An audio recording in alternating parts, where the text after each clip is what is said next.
Oi, aqui é Verônica e você está ouvindo Criminalismo. Hoje eu estou com o Henrique Brito e a gente vai falar sobre erros investigativos. O que acontece de mais erros comuns nas investigações? Me fala um pouquinho quem você é, o que você faz, seu trabalho. Então, atualmente eu estou fazendo mestrado em perícias forenses aqui na Universidade de Pernambuco e eu também faço parte de um grupo de pesquisa chamado CogJus, que é o Laboratório de Ensino e Pesquisa em Cognição e Justiça. Nesse laboratório a gente está tentando desenvolver práticas com mais embasamento científico para ajudar em treinamentos policiais, mais especificamente sobre técnicas de entrevista. E Hum. no meu mestrado, eu foco na parte de raciocínio investigativo, que seria como são geradas hipóteses durante a investigação e como essas hipóteses acabam influenciando na tomada de decisão dos policiais. Eu sempre faço uma comparação com o raciocínio de um médico. O médico vai analisar lá o conjunto de sintomas, vai criar as hipóteses que ele acha que são mais plausíveis e a partir disso ele vai orientar a tomada de decisão dele, quais são os exames que ele vai pedir, quais são os outros procedimentos que ele vai requisitar para tentar desenvolver um plano de tratamento para o paciente. Então, dá para a gente traçar esse paralelo com a investigação, no sentido de que também existe aí uma avaliação do conjunto de evidências, tentar criar uma explicação que conecte aquelas evidências para que você possa agir com base nessa hipótese. Então, eu basicamente estudo como os policiais criam hipóteses e como eles agem com base nelas. E, consequentemente, como eles podem acabar cometendo erros por causa disso e qual seria uma maneira mais objetiva de gerar essas hipóteses. Entendi. Você basicamente quer testar para ver o que funciona melhor, o que tem mais a ver e diminuir os erros, né? Sim. Entendi. Então realmente é bem focado nisso, né, nesse tema especificamente. E aí você tem formação em investigação criminal, né? Sim, graduação em investigação forense e perícia criminal e especialização em ciências criminais. Ah, legal. Formação inteira na área criminal. Basicamente. E o que te levou, assim, a se interessar por essa área, querer trabalhar com erros, né, com hipóteses e testá-las? Isso foi uma coisa que sempre me interessou, porque eu sempre tentei entender como é que se desenvolvia um raciocínio crítico, um raciocínio objetivo.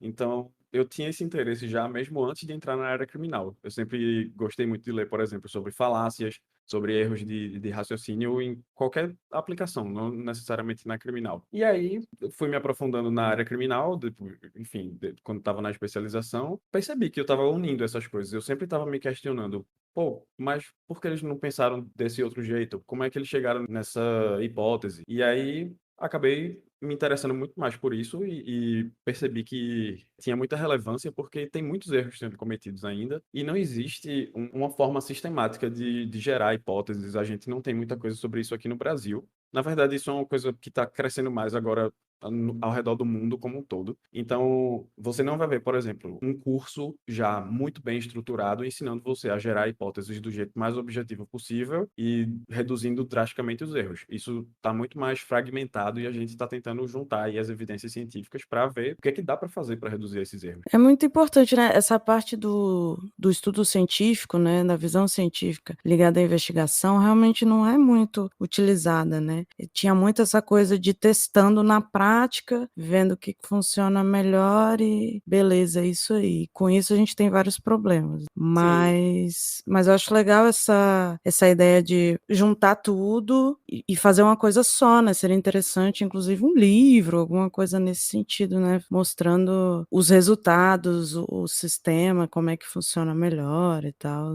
Você está conseguindo chegar a conclusões, você está tendo resultados com essas pesquisas que você faz? Sim, a vantagem é que, apesar de aqui no Brasil isso ser quase inexistente, essa linha de pesquisa especificamente, em outros países já tem um avanço maior. Então, dá para a gente ter alguma ideia do que dá para fazer para pelo menos reduzir os erros. Eu não tenho como ensinar uma forma infalível de gerar hipóteses que nem Sherlock Holmes e enfim, isso não tem como, mas existem maneiras mais eficientes de conduzir investigações mantendo mais objetividade. Então, existe uma esperança aí de melhora. E existem erros que não tem jeito, né, que já está bem claro, já está, definido que não funciona, né. Sim, tem algumas coisas que são mais evidentes já que não funcionam e tem outras que são muito complicadas para gente dizer. Mas o grande problema disso é porque não existe a prática e a cultura de estar fazendo avaliações científicas sobre a eficácia das coisas, no geral, das técnicas, das práticas. E foi como tu falou, agora há pouco. Existe muito mais essa confiança na experiência. Então, você tá Sim. lá, você escuta o que aquele delegado que tá lá há 30 anos tá fazendo, e aí você reproduz, porque é a voz da experiência. Mas tem algumas pesquisas bem interessantes, inclusive, mostrando que às vezes a experiência pode prejudicar o desempenho da gente. É uma coisa bem paradoxal. Pode prejudicar, inclusive, em relação à opinião, né? Você acaba trazendo uma carga da sua experiência para os casos, já tendo um viés, né, específico com o que você costuma ver. Tem muito isso de existe os crimes que acontecem mais naquele local. E aí o investigador, o delegado, ele já vai pensando nisso. Ah, provavelmente é tráfico ou é gangue, porque a gente já está acostumado a ver isso. Não sei se eu Sim, estou falando besteira ou se faz sentido mesmo. não faz sentido. Inclusive, já pensei em algumas coisas para comentar sobre. Primeiro, sobre a questão da experiência como um todo. Em muitos casos, a experiência vai ser um recurso favorável, no sentido de que detetives, estou falando usando o termo detetive porque tem outros países que utilizam esse cargo como detetive, né? A gente não usa aqui, não no sentido de policial, mas enfim, tem estudos com detetives mostrando que os detetives mais experientes conseguem gerar mais hipóteses, geralmente, do que os novos, e eles também têm uma coisa interessante que é uma resistência maior à pressão de tempo. Se você colocar uma pressão de tempo na pessoa, do tipo, olha, você tem que gerar soluções para esse problema aqui e você tem essa quantidade de tempo. Isso acaba prejudicando o desempenho das pessoas. Mas quando você vai analisar pessoas mais experientes, elas são menos suscetíveis a isso. Elas conseguem manter um pouco mais o desempenho delas. Então, sim, a Hum, experiência é um recurso interessante. Só que, paradoxalmente, a experiência também faz com que a gente acabe cristalizando certos padrões de raciocínio. E sim. aí é que está o problema. Em muitos casos vai ser útil porque, na grande maioria dos casos, a estatística vai ser favorável, que nem tu falou. Ah, nessa região aqui é muito mais provável que esse homicídio ocorra por causa disso e disso. E não tem um problema em você gerar a hipótese com base no que é mais comum, no que é mais provável. Isso não é um problema. Inclusive, isso vai ser bem eficiente. O problema é você não considerar hipóteses alternativas. Então faz sentido sim você pensar, se, por exemplo, uma coisa que todo mundo fala, uma mulher foi morta. Então foi o marido ou o ex-companheiro. Não tem um problema específico em fazer isso. O problema é achar que essa é a única explicação. E já ir como a gente fala aqui em Recife, com 7 pedras na mão um atrás do marido. Sim. Então, a gente precisa de um pouco mais de parcimônia, um pouco mais de calma para pensar em explicações alternativas. A questão é essa. Aí a gente entra num conceito muito importante no raciocínio investigativo, que é o conceito do viés de confirmação, que é essa tendência que todos os seres humanos têm de procurar mais evidências que confirmem as nossas opiniões do que evidências que contrariem as nossas opiniões. E aí É, isso acaba. Oi. é porque eu costumo dizer que a gente não está procurando a verdade, a gente está procurando o que faz mais sentido para o que a gente pensa, e não é assim que funciona, né? Na investigação você precisa procurar o que aconteceu realmente, não o que faz mais sentido para você. Sim, perfeito. Inclusive, essa questão sobre como achar a verdade na investigação é uma discussão muito, muito, muito complicada, porque de um lado você vai ter pessoas que vão achar que as ciências forenses e a perícia criminal vão conseguir trazer verdades incontestáveis porque são exames científicos. Por outro lado, que aí é uma opinião que eu concordo mais, não dá para a gente confiar tanto assim, porque, primeiro, os exames periciais eles têm margem de erro. Eles podem errar. Segundo, que existe também uma crença de que as evidências falam, de que as evidências dão opiniões incontestáveis, mas na verdade as evidências elas não falam.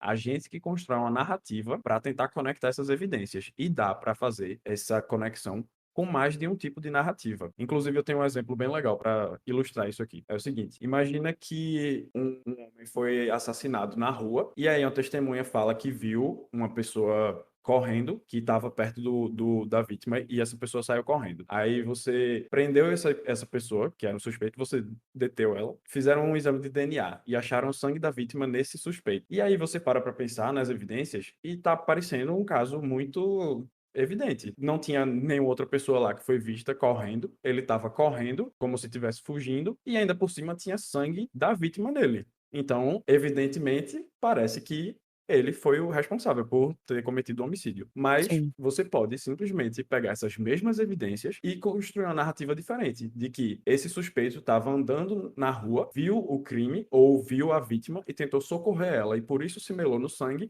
e depois saiu correndo tentando buscar ajuda. Então, vê Exatamente. só como as mesmas evidências, eu falei literalmente a mesma situação, e isso produziu histórias completamente diferentes. Então, Com as evidências. certeza. Desculpa, não, é porque isso me faz pensar no trabalho da defesa, né. Muitas vezes a defesa ela faz esse trabalho de trazer uma outra possibilidade e mostrar que não necessariamente o que a promotoria, né, no processo criminal está dizendo é a realidade. E realmente existem evidências que não são certas, né, não são definitivas. Eu acho inclusive que dá para fazer um outro episódio, só falando de perícia, né, falando inclusive de perícia do dente, que eu descobri que não é científica, né, pelo menos não era científica há alguns anos atrás, e acabou libertando algumas pessoas que foram presas só com evidência de dente. Não sei se você já viu, tem até documentário sobre isso, focado, né, na parte de perícia dentária. Sim, inclusive eu até mencionei isso em um curso sobre erros investigativos que eu dei. A gente pode fazer um episódio só sobre isso, vai ser bem legal. E sobre essa questão da evidência que a gente chama de odontologia forense, né, a área como um todo, Sim.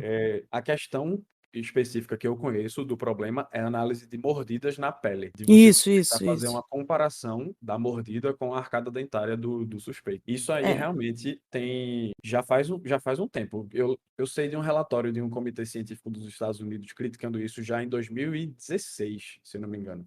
Então já faz um tempo que existe esse movimento aí de questionar a validação científica dessa técnica. E aí você tem o Innocence Project também se manifestando e falando, olha, isso aqui não tem embasamento científico, a margem de erro disso aqui é muito alta. E aí, só para adicionar nessa questão, eu cito um estudo interessante sobre essa parte de análise de mordidas, em que colocaram especialistas em análise de mordidas para avaliar algumas evidências lá, algumas mordidas. E em várias ocasiões eles erraram até se as mordidas eram humanas. Então, No até os especialistas têm uma margem de erro altíssima nesse tipo de análise. Aí o problema não é a odontologia forense, o problema é essa técnica especificamente. É importante deixar clara essa informação, porque existem várias técnicas de análise, inclusive para identificar corpos e etcétera, pela arcada dentária, que é importantíssimo, que Sim, que é sim. é válido, é científico, etcétera. Realmente importante deixar claro que é a parte da mordida mesmo, que era o problema. E foi falado no caso do Ted Bundy, inclusive. Isso me preocupou bastante quando eu estudei o Ia caso do Ted mencionar Bundy. isso agora. Tem uma matéria bem legal que a manchete dela já é falando isso, que se fosse hoje em dia, não daria para condenar ele por causa da mordida e ele sairia livre. Meu Deus, Eles só de fazem essa pensar. brincadeira. Eu quando eu assisti o filme, não sei se você viu, não o documentário, o filme com o Zac Efron, meu Não Deus, recomenda esqueci não. o nome. Não é muito bom não.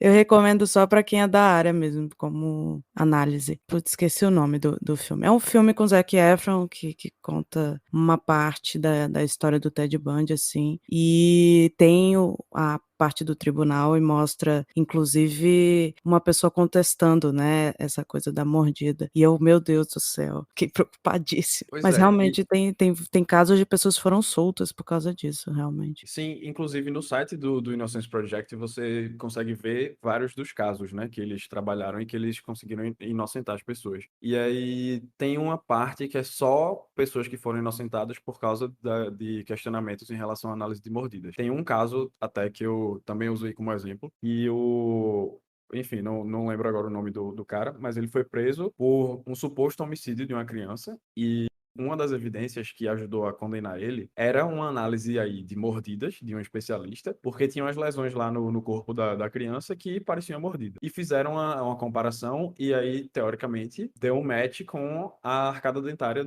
desse cara. Só que Uhum. depois, quando foram fazer uma revisão do caso, primeiro que falaram que as lesões nem eram mordidas e mesmo Nossa. assim, nada que tinha ali indicava que aquilo batia com a arcada dentária dele e que provavelmente foi lesões causadas por predação animal. Pós-mortem, no caso? Sim, Ah, sim. nossa. Então, não tinha nada a ver e o especialista não só achou que aquilo eram mordidas humanas, como ainda conseguiu ver ali, não sei como, que batia com a arcada dentária do suspeito. Então, existem erros que são, assim, extremamente bizarros em relação à análise de mordida. Se você for dar uma olhada a nível internacional, é muito mais fácil de você encontrar essas manifestações. Como eu falei, o Innocence Project já está falando disso faz uns anos, já tem comissões de ciências forenses dos Estados Unidos falando disso faz uns anos. Você encontra esses relatórios, então você sabe que ao redor do mundo já os países já estão se movimentando para tentar abolir esse tipo de prática ou de estimular pesquisas para você ver se consegue desenvolver um método com mais eficácia. Tem isso também. Não é só porque a análise de mordida não está mostrando resultado que,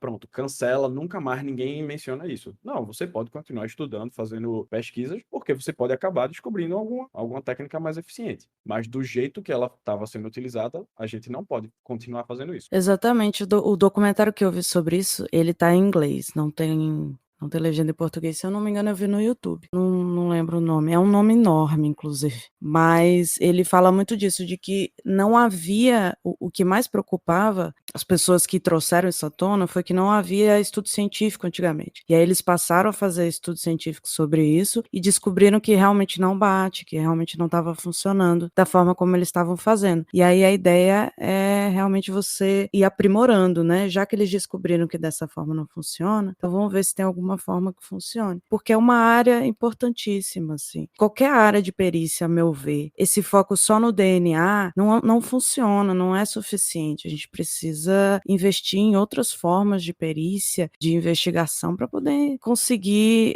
até quando não tem evidências físicas, né? Como é o caso do criminal profiling, que a gente foca nas evidências comportamentais. Então, eu acho importante. Eu sempre falo que é importante o foco na inteligência, né? A gente investir em inteligência policial, principalmente no Brasil. A gente Sim. tem números de resolução de homicídios muito baixos, né, por aqui. Então, infelizmente, não existe esse foco, né? O máximo que a gente consegue é pesquisas na parte acadêmica e tal, mas a minha ideia é trazer pessoas que falem sobre isso para a gente trazer à tona, tentar dar luz a essas coisas, né? Para mais pessoas se informarem, mais pessoas se interessarem e irem atrás para trabalhar com isso. O trabalho que você está fazendo é importantíssimo, assim. E é único, né? Eu vejo quase ninguém falando sobre isso, então só aproveitar para te dar parabéns realmente por esse trabalho que você está fazendo aí. E sim, de fato, eu também vejo pouquíssimas pessoas falando sobre erros, sobre as margens de erros dos exames periciais, e aí fica parecendo que eles são infalíveis. E isso é muito preocupante, porque o que a gente precisa fazer é adotar um sistema de validação, de submeter uma técnica a sucessivos e sucessivos testes e sucessivas análises para ver se aquela técnica pode ser implementada. A gente deveria fazer isso. Mas o que aconteceu aqui é que esse processo aí ele foi todo atropelado. A polícia está usando as técnicas sem ter feito a validação e sem saber qual é a taxa de erro, qual é a eficácia daquela técnica. Então a gente tem que reverter aí a situação e começar a fazer testes de validação. Isso também é outro paralelo que eu faço muito com a área de saúde, que é você imaginar o processo de uma vacina. Você não vai pegar uma vacina e aí só porque ela teve um efeito promissor em algum animal e já produzir ela em larga escala e vender. Existem vários outros passos aí, você vai fazendo outros experimentos maiores, testando essa robustez aí dos experimentos, para depois você ver se realmente produziu dados consistentes para você pensar em produzir essa vacina em larga escala. Então tem várias etapas para você dizer, ok,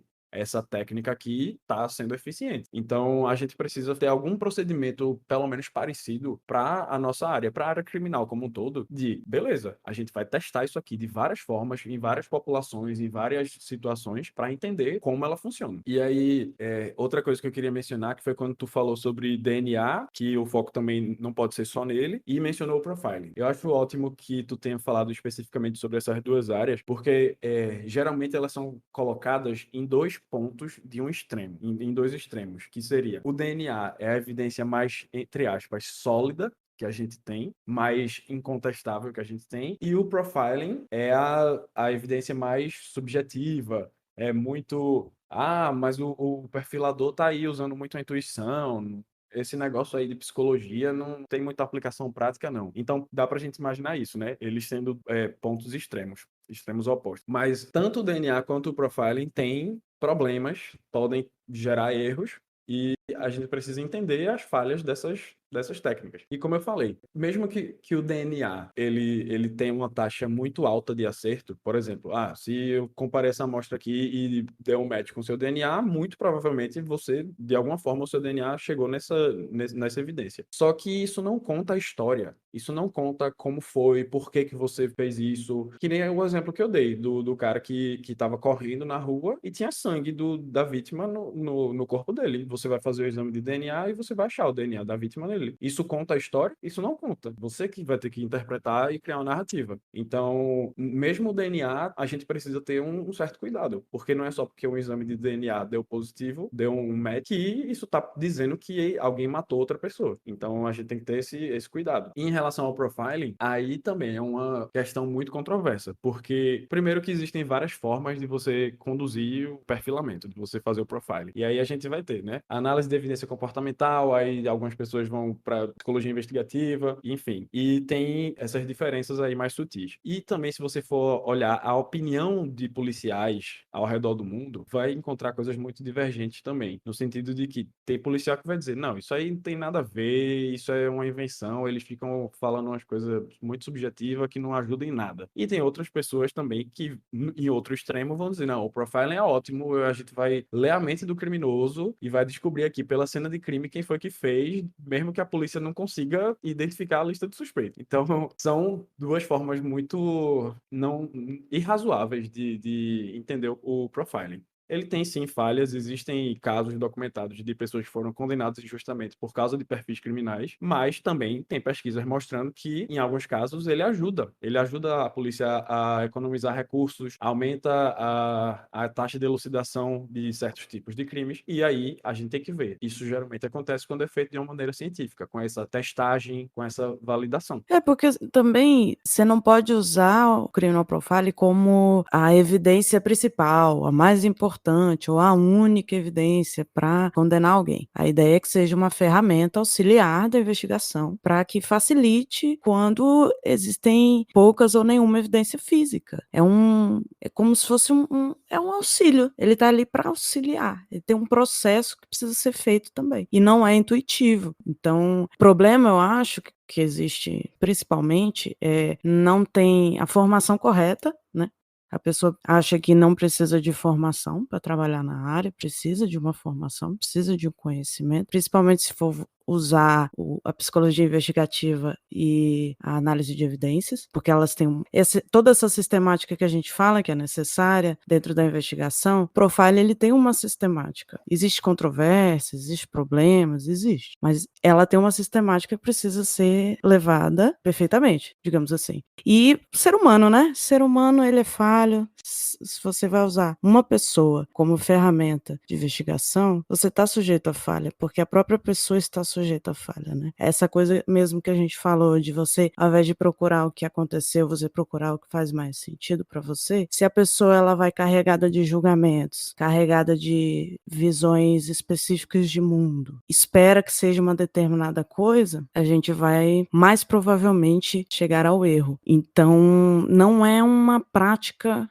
fácil. E eu também não acho que qualquer pessoa que consegue usar o criminal profiling, apesar da gente querer que o máximo de pessoas conheçam, que o máximo de pessoas entendam e que policiais tentem utilizar essa prática, não é simples, como parece. Não é uma coisa assim, vou ler um livro aqui, pronto, já sei como é que funciona, tal. O DNA é a mesma coisa, você falou da parte da história, mas tem a parte da cadeia de custódia também. Se não tiver uma cadeia de custódia feita corretamente, seguindo os passos certinho, esse DNA pode estar contaminado. Sim. Existem casos, inclusive, de adulteração, né, de resultados dos próprios peritos. Então, a gente precisa ter não só uma sistemática, mas que tenha uma forma de você rastrear essa sistemática para compreender como é que foi que chegou no resultado final, né? Não é tão simples. Pronto, eu acho perfeito tu ter mencionado isso de você poder rastrear os procedimentos, porque existem várias formas de você dizer que você está fazendo um perfilamento. Por exemplo, você pode chegar e dizer,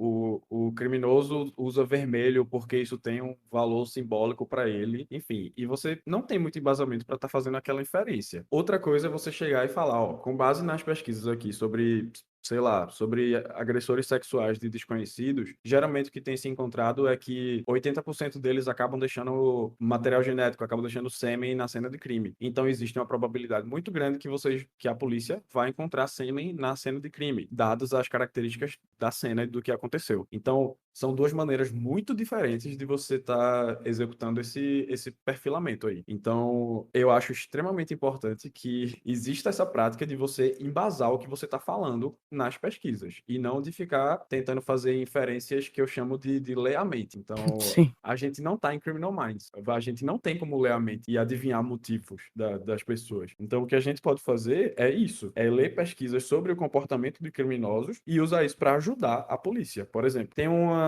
pesquisadora chamada Brianna Fox, que é da Universidade da South Florida. Ela trabalha com psicologia investigativa e eu acho que ela nomeia offender profiling. E Sei.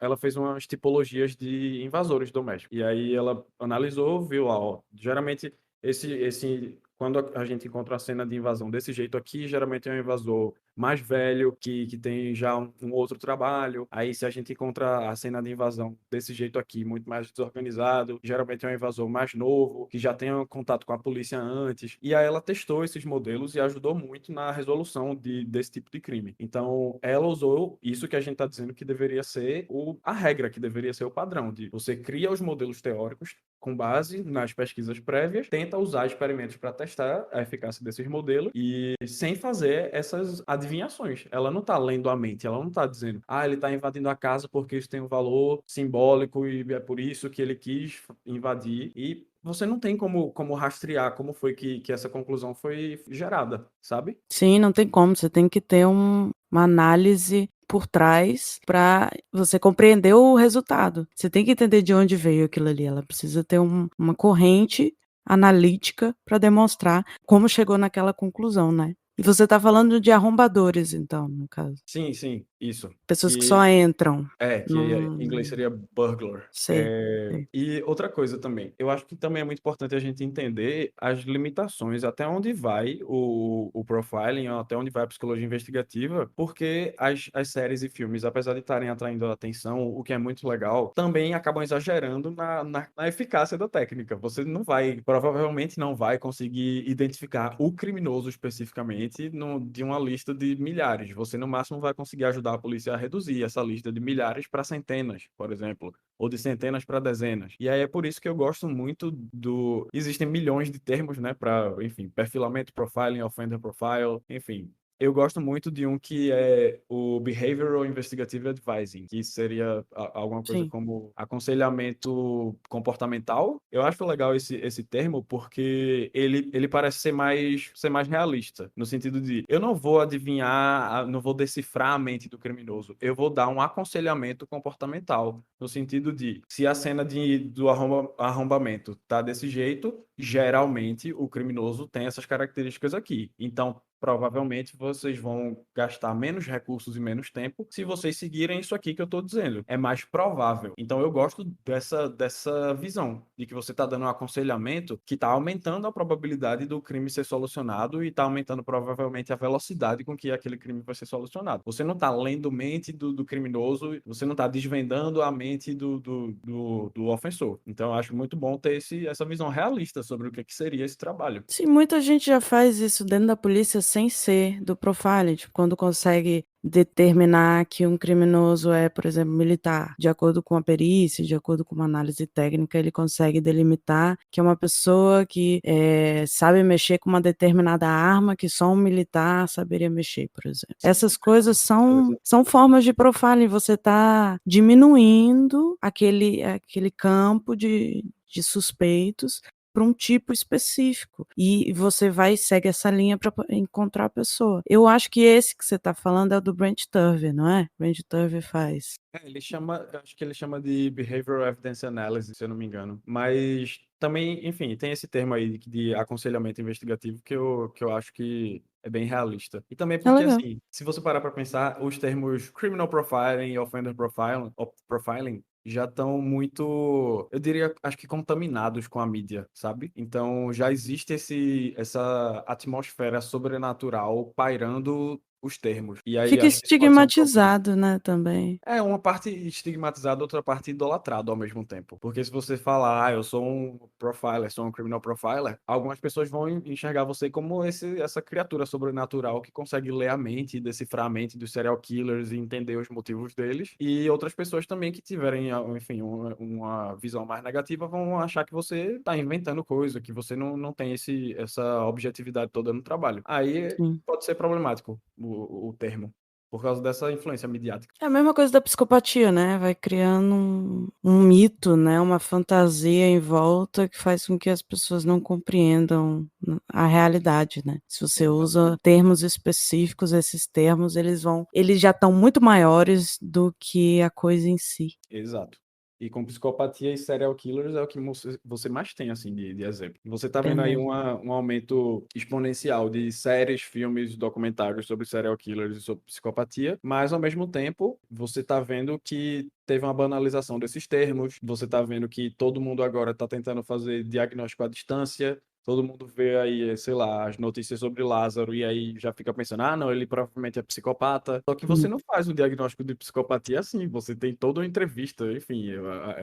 Se você for conversar com alguém de psicologia que entenda de avaliação psicológica, você vai ver que não é assim. Não é você assistir uma série que você vai saber identificar um psicopata. Não é assim que funciona. E foi como tu disse, tem essa influência midiática, essa banalização que são um problema às vezes. É um problema. Mas as pessoas gostam de opinar, né. As pessoas vão sempre opinar, mesmo que elas não tenham conhecimento nenhum, e isso vale para qualquer tema, qualquer coisa. O problema é que a gente acaba se prejudicando muito, né, com isso, Sim. infelizmente. Eu só ia complementar dizendo que tanto que se você for olhar sobre os cursos que você vê na área da gente aqui no Brasil, fica muito difícil de você separar aí o que está sendo realmente feito de uma maneira com embasamento científico ou uma coisa que você está aprendendo que vai ser mais, que está sendo mais exagerada, ou uma coisa mais cinematográfica, assim. É muito difícil de você filtrar. E as pessoas que estão entrando na área agora, ou que estão interessadas, geralmente acabam se perdendo aí. E aí você vê elas consumindo conteúdos de fontes que podem não ser muito confiáveis. E, enfim, a gente não tem muito um referencial, sabe? Da área da gente, o que Sim. realmente aqui tem embasamento, o que é que não tem. Porque, como eu falei, você pode procurar um curso de perfil criminal, e aí você pode tanto fazer um curso com alguém que vai ensinar você, entre aspas, a decifrar a mente do serial killer, quanto você pode fazer um curso com alguém que vai dizer, não, gente, ó, a gente lê as pesquisas sobre comportamento para tentar dar uma refinada aqui e auxiliar a investigação. Então, você vai encontrar dos dois tipos. Não, e eu vejo muito isso, as pessoas perdidas, né. A galera vem perguntar: "Ah, onde é que eu faço tal curso? Onde é que eu aprendo tal coisa?" Porque realmente existe uma gama enorme de cursos, inclusive para perito, né. Sim. Galera agora tá fazendo vários cursos de perito específico, e ninguém sabe o que que presta, o que que não presta, o que que funciona, o que que não funciona, e aí fica perdido, né, e vem perguntar pra gente. Não sei se imagino que muita gente deva perguntar pra você também, mas o Sim, povo sim, já vem, aconteceu. não sabe qual a formação que tem que ter, não sabe o que que precisa, qual conhecimento, aonde estudar, o que fazer. Então, eu acho que parece que é muita coisa, que tem muitas opções e na verdade as opções são poucas, né, que focam naquilo mesmo, no que a pessoa busca, né. Infelizmente as opções são, na verdade, muito, muito pequenas. Mas aí cabe às pessoas que estão tentando produzir um trabalho mais sério de tentarem divulgar, né? Porque senão os veículos que estão transmitindo essas informações que não são muito confiáveis vão continuar espalhando isso, as pessoas vão consumir sem saber, porque também não é culpa delas, né? Às Sim. vezes você só está interessado, você, sei lá, viu aí, saiu a série nova do Jeffrey Dahmer, e aí você vai pesquisar e ver um curso. E aí é um curso sobre serial killers. Você não vai saber se aquilo faz sentido ou não. E aí é por isso que é importante você propagar um conhecimento que seja mais confiável. Por exemplo, esse podcast, o Criminalismo, já ajuda bastante, porque tem muitas pessoas que gostam de podcast. E aí tá aqui, vai estar no Spotify e isso facilita bastante, porque aí alguém vai escutar e vai pensar, eita, então eu tenho que ter mais cuidado, não é só eu chegar e fazer um curso de psicopatia, um curso de serial killers aleatório. E aí é bom a gente estar plantando essa semente da dúvida na cabeça das pessoas. Ah, isso que eu quero. Eu espero que esteja funcionando, viu, porque a minha ideia é exatamente essa, trazer o básico do básico sobre determinados temas e quem se interessar ir atrás, procurar e com senso crítico, né, com uma análise mais crítica sobre o tema e não aceitar qualquer coisa. Eu mesma estou tendo essa dificuldade, porque eu quero fazer pós-graduação em criminologia, mas os cursos que eu vejo tem muitos técnicos que são focados em segurança pública e os que são de pós mesmo, a maioria dos professores, coordenação e etcétera, não tem nem formação em criminologia. Então eu fico: "Gente, eu quero um curso com pessoas que fizeram criminologia, que são formadas em criminologia, mas como tem pouca coisa, o que tem são pessoas de outras áreas. Traz uma certa frustração, sabe, porque eu vejo que realmente não existe incentivo nessa área, principalmente área de estudo, área de pesquisa, de análise, né, não é muito pouco. E não deveria ser, até porque a criminalidade é alta, né, aqui no Brasil, é bem Exato. Existe infelizmente. material de estudo, existe de sobra aqui. Que Só que doidice, né. existe, isso me lembra, me faz pensar assim em dois problemas que eu sempre acabo lembrando. O primeiro deles é em relação à falta de conhecimento sobre metodologia científica. Todo mundo que discutir comigo, ou todo mundo que me vê dando aula, vai cansar de me ouvir falando isso, que é a gente não aprende sobre metodologia científica. A gente não aprende isso na escola, nem na faculdade, nem na graduação, nem na pós-graduação. Às vezes você faz um mestrado e você ainda não sabe diferenciar as metodologias, o que é uma revisão sistemática, o que é uma meta-análise, para que isso serve, o que é um ensaio randomizado, um experimento randomizado. E eu tive esse problema e a maior parte disso eu aprendi sozinho. Isso é extremamente importante para que a gente consiga filtrar as informações. Por exemplo, é a detecção de mentiras por microexpressões faciais, porque Sim. é uma coisa que é ensinada como sendo científica, e você vai ver que quem ensina vai acabar citando alguns artigos científicos, só que, na verdade, isso é uma técnica que não tem validação científica. Mas aí você fica nessa. Ah, mas tem artigo dizendo que funciona, tem artigo dizendo que não funciona. E aí? Você escolhe o que você vai acreditar? Não. Você avalia a metodologia dos artigos e aí você vai ver que os artigos que falam que não funciona são milhões de vezes mais robustos e mais confiáveis do que os que falam que funcionam. Até porque vários dos que falam que funciona estão muito desatualizados já. Então, É. esse tipo de discernimento você consegue por meio do estudo de metodologia científica. Só que aí não existe geralmente essa cultura, é uma coisa meio chata, é meio entediante, você fica, por que eu vou ter que entender essas burocracias todas aqui? E realmente, não é muito mais legal você estar lendo sobre a mente dos serial killers do que você estar lendo sobre o que é um experimento randomizado duplo cego. Eu entendo. Só que a questão é que a falta do conhecimento sobre o que é um experimento randomizado vai lhe prejudicar muito no futuro. Sem dúvida. Eu acho que a área de humanas tem isso muito mais forte, porque galera não vê como ciência, né. É humanas, "Ah, você é de humanas", entendeu. Então, a gente aprende método científico, mas de uma forma muito rasa, muito simples, só para fazer TCC, monografia e pronto, acabou, né. Realmente a gente não aprende como é feito, né, os tipos de análise científica, porque a pessoa só pensa assim: "Ah, tem um artigo que fala sobre", acabou. E Só a que tem pessoa um vira artigo que fala. autoridade, né. Ela vira autoridade, tipo: "Ah, eu li um artigo que falou tal coisa", e a galera fala: "Nossa, ele leu um artigo, então acabou". Basta ter um artigo sobre aquele assunto que é definitivo. E não é, existem artigos de todos os tipos de falando que sim, falando que não, você tem que analisar como o artigo foi feito, né, como chegou àquela conclusão, não é só existe um artigo falando isso, né. E se você parar para pensar, se você quiser procurar, você vai achar um artigo falando o que você quiser. É sério. Existem artigos das formas mais malucas que você conseguir imaginar, e isso também é outro problema que é em relação às publicações científicas. Tem muitas revistas que não levam isso muito a sério e estão querendo só publicar. e também tem pesquisadores que só estão querendo essas revistas que estão publicando indiscriminadamente mesmo. Então, tem esse problema. Você tem que saber navegar nesse oceano de artigos, porque senão você vai achar que é tudo igualmente relevante, mas não é. Na verdade, a grande maioria não vai servir. A grande maioria dos artigos não é confiável. Então, você tem que saber peneirar e ver o que é que lhe serve. E aí, realmente, como tu falou, na área de humanas, o que é muito mais provável que você saiba de pesquisa é saber fazer pesquisa com entrevista, saber fazer alguma pesquisa qualitativa, talvez fazer revisão narrativa de artigo. Mas as outras coisas, por exemplo, o que é considerado o mais importante de evidência científica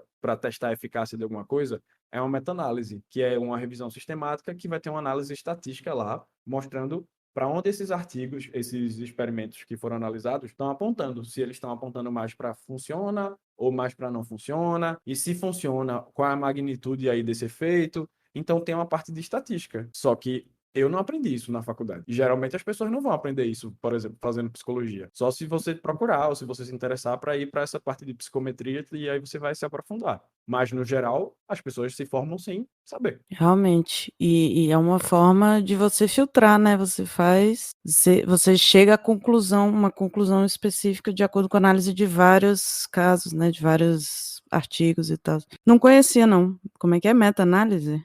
É, meta-análise. Meta-análise. Olha aí, a gente acabou indo para outro lugar, né, no final Foi, das contas. Ia foi, falar realmente. de erros, a gente começou a falar eu gostei bastante, achei bem interessante. Para finalizar, eu acho que vale a pena a gente lembrar desse exemplo que eu dei do cara correndo que estava com sangue da vítima.